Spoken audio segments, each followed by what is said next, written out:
سورج یا چاند کا گہن میں آ جانا اللہ تعالیٰ کی قدرت قاہرہ اور اس کے جلال اور جبروت کی ایک نشانیوں میں سے ہے، جن کا کبھی کبھی ظہور ہوتا ہے اور جن کا حق ہے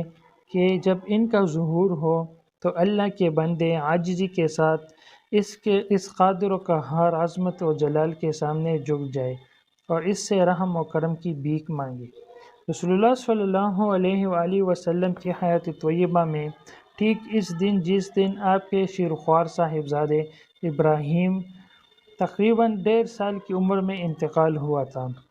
سورج کو گہن لگا۔ عربوں میں زمانے جاہلیت کے توہمات میں سے ایک یہ خیال بھی تھا کہ بڑے آدمیوں کی موت پر سورج کو گہن لگتا ہے، گویا اس کے ماتم میں سیاہ چادر اوڑھ لیتا ہے۔ حضرت ابراہیم رضی اللہ تعالیٰ عنہ کی وفات کے دن سورج کے گہن میں آ جانے سے اس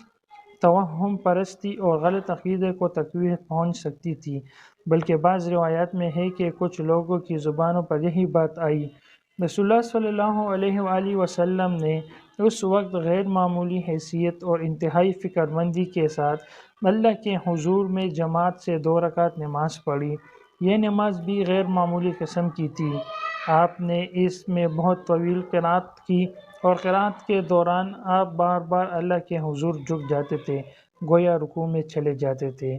پھر کھڑے ہو کر قرات کرنے لگتے تھے۔ اسی طرح نماز میں آپ نے رکوع اور سجدے بھی بہت طویل کیے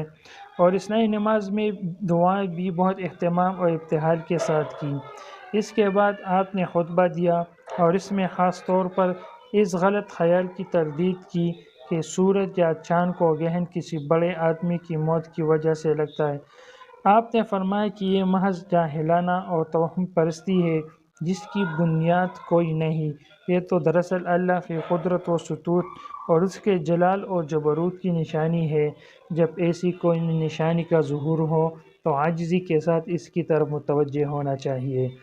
حضرت مغیرہ بن شعبہ رضی اللہ تعالیٰ عنہ سے روایت ہے کہ رسول اللہ صلی اللہ علیہ وسلم کے زمانے میں خاص اس دن جس دن آپ کے صاحبزادے حضرت ابراہیم کا انتقال ہوا، سورج کو گہن لگا تو بعض لوگوں نے کہا کہ یہ سورج کو گہن ابراہیم کے انتقال فرما جانے کی وجہ سے لگا ہے،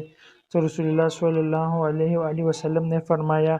کہ سورج اور چاند کو گہن کسی کی موت و حیات کی وجہ سے نہیں لگتا، بلکہ یہ اللہ تعالیٰ کی قدرت قاہرہ کی نشانیوں میں سے ہے۔ بس جب تم ایسے دیکھو تو اللہ تعالیٰ کے حضور میں نماز پڑھو اور اس سے خوب دعائیں مانگو۔